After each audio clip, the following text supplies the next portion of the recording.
that is that one in a nutshell. The next one we're going to go through is the Maiden of Vigilance. Maiden of Vigilance is super, super fun. I like that encounter. It's really I guess, my most fun encounter in Tomb of Sargeras. I think you guys will like it as well. Let's pull it up here. This is basically Thaddeus 2.0. It's positive, negative charges. It's holy or fell, back and forth. So you can see here, we're going to go through, the Maiden. And basically the way it is structured is there's 3 lanes or 3 circles around the room. She's tanked in one spot. There's a big sort of circle in the middle of the room where you can jump down into, and you'll need to use the environment. Again, having abilities or having encounters where the environment is used are always awesome. Let me see here. So we'll go through it. Basically, you're going to have one side of the group infused by Holy, the other side infused by Fel. They can't touch, can't interact with each other. There's also bombs here. These bombs will target random players. Once your bomb is about to go off, you need to jump into the side here. So that little protection there is the protection of Aegwynn. She will stop the raid from taking raid-wide damage once you jump in there, and it'll teleport you right out. You don't want to jump in too early. And you also don't want to be, waiting for the very, very last millisecond to jump in, because if you do explode on the entire raid takes a crap ton of damage. But it is a super fun encounter. The next thing that sort of comes out here as a general one is the balls. So you can see here, this guy has, the fat boss guy has the holy buff. You can see there by the time warp at the top right. He needs to be catching the golden balls. The more golden balls you take, the more damage you do. And this is really, really important, because the more damage you do, the quicker you burn down her shield. If you fail to burn down her shield, you wipe. So it's really imperative for your players to be soaking the right balls. Damn it. Well, we'll go through the abilities here in a sec. Okay. So the first one is the soaking, right? So here's the infusion. Right now, this guy has, you can see the green debuff. That is the Fel infusion. He needs to stay away from other people with holy, as well as avoid the holy damage. So we're going to split, green side is Fel, yellow side is gold, make it really easy for your players there. Here's the unstable soul. He's going to jump in at the right time. A little early there. And see how he jumped a little early? I can't remember if it killed you, but if you jump in too early, then you might just take longer to come back up, and therefore you're doing less damage. So you want to go when there's about a second left, second and a half, 2 seconds, and then it'll teleport you back up there. But yeah, you'll want to mark 2 sides, 1 gold, 1 green for where you're supposed to run. Again, too early on that one. And I think you might just die to the bottom there. Yeah, you die. There you go. You jump in early, you don't get bounced out far enough, and you die. And so again, the weak aura is there, tells you exactly when to jump, basically holds your hand in terms of when you're supposed to move. So yeah, the Mass's ability triggers basically the bomb on 3 players. 3 players need to eventually run back and forth. And yeah. The other big ability is the hammer. This is, I think, the different lanes here. So he does a hammer on she does a hammer on the holy side and then the Fel side. You want to split that damage and make sure you're on the correct side for it. Otherwise, it's going to trigger the debuff, and everybody is going to blow up here. Unstable souls. You're going to explode on the entire raid. You don't want to get hit by it. Aegwynn's infusion, that's sort of the big circle in the ground there. That is going to protect the damage. Then again, there's infusion. You're either Fel or gold or light. The hammers as well. You want to have holy hammer on the holy side, right? It's 23.9 million damage split between all holy targets. Fel infused targets become hit with unstable soul. Or yeah, if you're on the wrong side, you get this, and you're taking damage, and after 8 seconds you explode. So if you're on the wrong side, you get a debuff. You don't want to be on the wrong side, all right, when the group is getting hammered. Where's our hammer here? Here's a hammer ability. Watch this. Here comes the holy hammer. There. That big conal ability, you're on the holy side. Eventually, when you do a tank swap, well, the Fel one's going to go to the other side. If you get hit by the wrong one, so let's say if I was Fel on this side, I'd get that ticking time bomb, and I'd have to run into the middle there. There's also these little circles you don't want to get hit with regardless. There's the bombs, mass instability, so 3 people will have to run in each time. I wonder if it's going to stack more with more people. Potentially more will have to run in. You know, I could see up to 5 people running in at a time dealing with the coordination.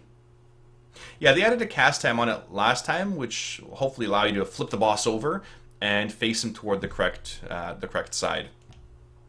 And you can see that's light remnants, any pools left behind, right?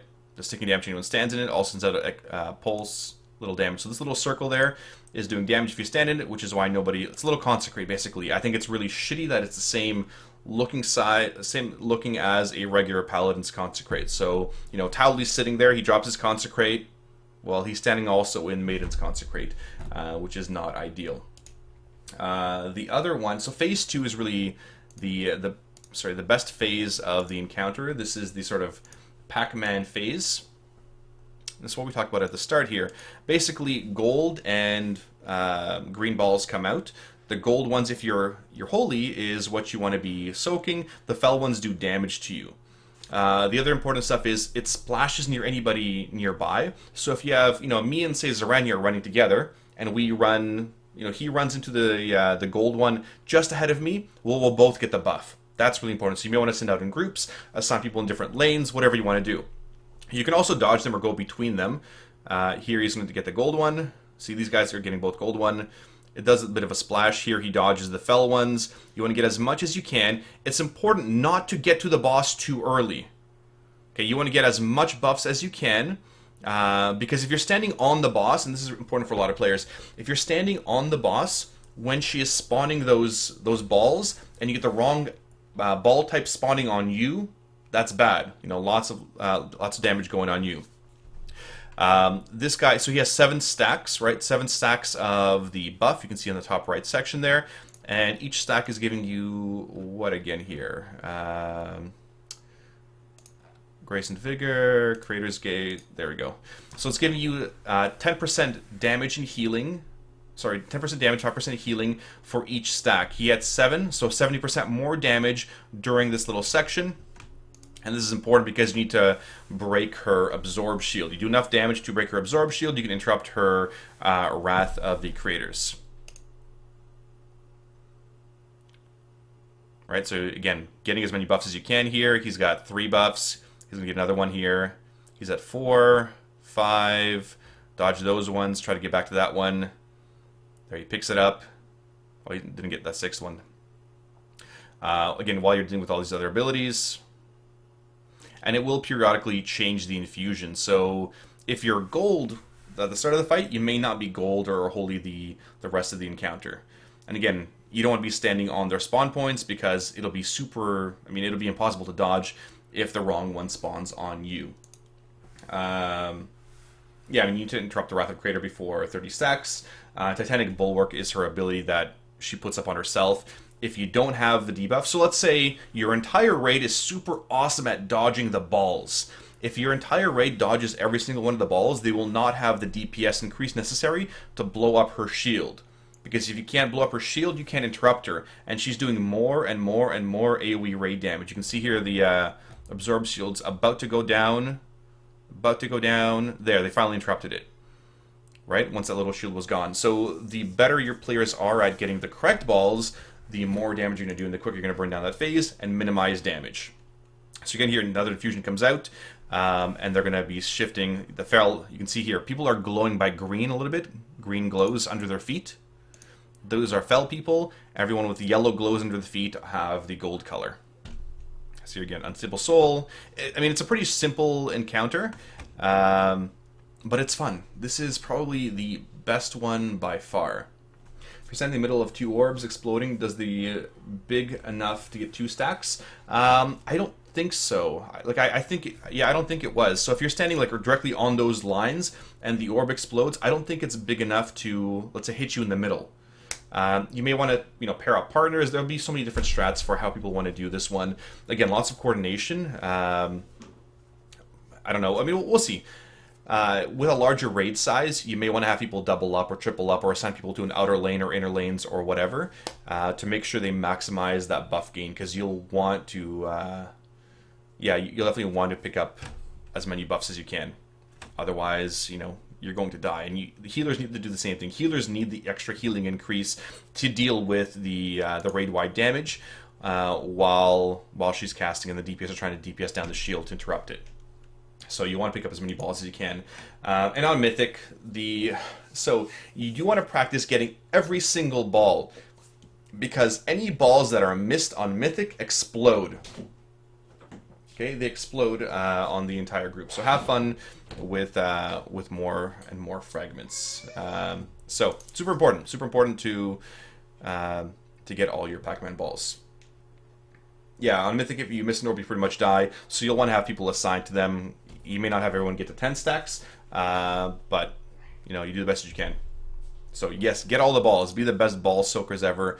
But it is a fairly fun encounter. I think it's the best one. I love it. I love this encounter.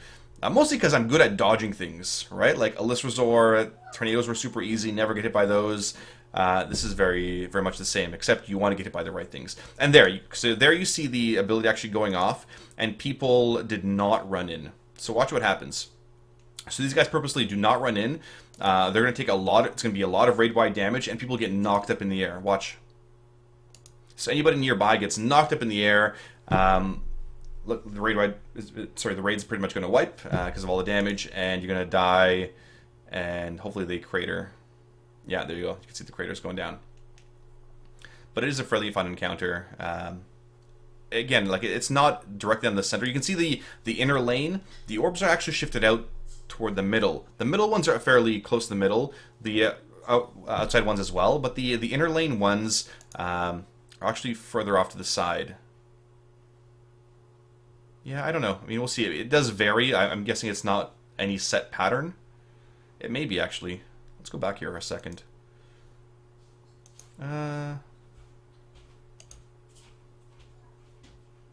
Yeah, no, because I can see how they're spawning, right? It's not exactly enough of each one. I'm guessing it'll be split half and half. But you can see here there were...